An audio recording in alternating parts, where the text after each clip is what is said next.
everyone, welcome back to Pharmacy Burner. In the following slides, we're going to learn about the blood groups and types, which include introduction, types of blood group, ABO blood group system and rhesus blood group system.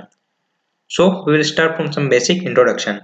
Blood is a fluid connective tissue and most crucial component of body's circulatory system. In a healthy person, around 5 liters of blood circulates throughout the body. Blood जो होता है वो एक type का fluid connective tissue है जो कि body के सर्कुलेटरी सिस्टम का एक इंपॉर्टेंट या क्रूशियल कंपोनेंट होता है।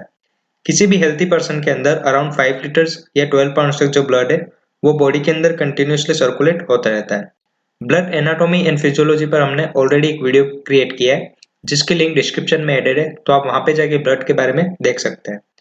The surface of red blood cells carries a range of antigens. These antigen may be protein, carbohydrate और glycoproteins depending on the blood group system. Now blood के अंदर different type की blood cells present होती है जिनमें से red blood cells की surface के ऊपर बहुत सारे different type के antigens होते हैं। ये antigen protein, carbohydrate या glycoproteins हो सकते हैं जो कि depend करता है blood group system के ऊपर। The antigens present on the surface of RBCs are inherited and determines individual's blood group. Now जो एंटीजन आरबीसी की सरफेस के ऊपर प्रेजेंट होते हैं वो इनहेरिटेड होते हैं, यानी कि हमारे ग्रैंड पेरेंट्स के थ्रू वो हमारे पेरेंट्स में आते हैं और हमारे पेरेंट्स के थ्रू वो हमारे अंदर भी एंटर करते हैं। उसके अलावा किसी भी पर्सन का जो ब्लड ग्रुप होता है वो इन एंटीजेंस की हेल्प से डिटरमाइन किया जाता है। Our body makes antibodies to the opposite type of antigens.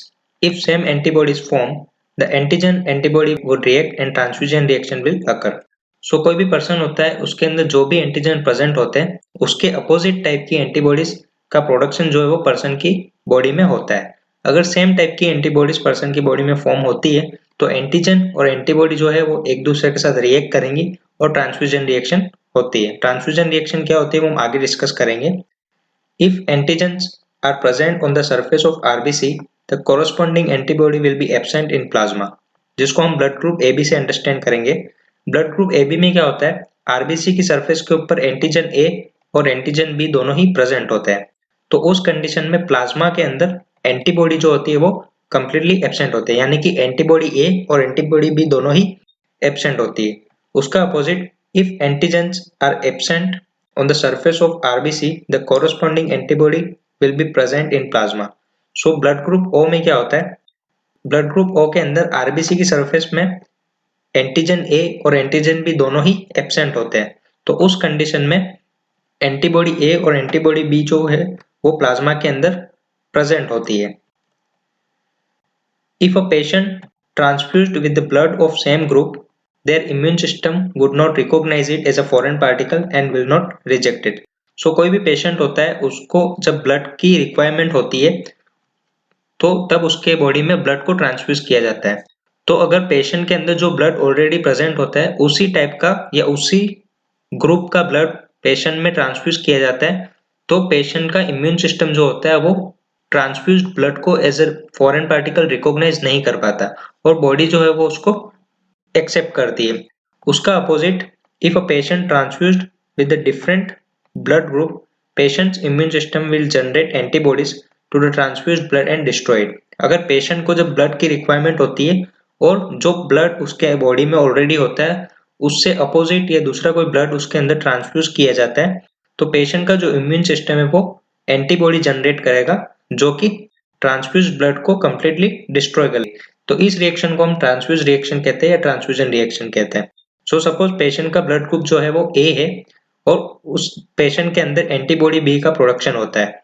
By mistake अगर पेशेंट में ब्लड ग्रुप बी को ट्रांसफ्यूज कर लिया जाए तो पेशेंट के अंदर जो ब्लड ग्रुप प्रेजेंट होता है यानी कि ब्लड ग्रुप ए, उसकी वजह से एंटीबॉडी बी का प्रोडक्शन होता है, तो ये एंटीबॉडी बी जो होंगी वो ट्रांसफ्यूज ब्लड यानी कि ब्लड ग्रुप बी को कंप्लीटली डिस्ट्रॉय कर लेंगी, जिसको हम ट्रांसफ्यूजन रिएक्शन कहते हैं। नाउ ब्लड ग्रुप सिस्टम, यहाँ पे दो टाइप के मेन ब्लड ग्रुप सिस्टम होते हैं, ABO blood group system and rhesus blood group system. First one is the ABO blood group system. In ABO blood group system, the classification of blood based on the inherited properties of RBC is determined by the presence and absence of antigen A and antigen B which are carried on the surface of RBC. So ABO blood group system में जो blood का classification है वो antigen A और antigen B की presence या absence के ऊपर बेस्ड होता है, जो कि आरबीसी की सरफेस के ऊपर पाए जाते हैं। एबीओ ब्लड ग्रुप सिस्टम के अंदर 4 डिफरेंट टाइप के ब्लड्स होते हैं। Type A blood group, type B blood group, type A B and type O blood group. So ये 4 डिफरेंट टाइप के ब्लड्स होते हैं, जिनमें से हर पर्सन में किसी ना किसी टाइप का एक टाइप का ब्लड जो होता है वो प्रेजेंट होता है। That is the part 1 of the blood groups and types. In part 2 we are going to learn about the ABO incompatibility and rhesus system. Thank you for watching Pharmacy Burner. Make sure you like, share and subscribe to stay updated for upcoming videos.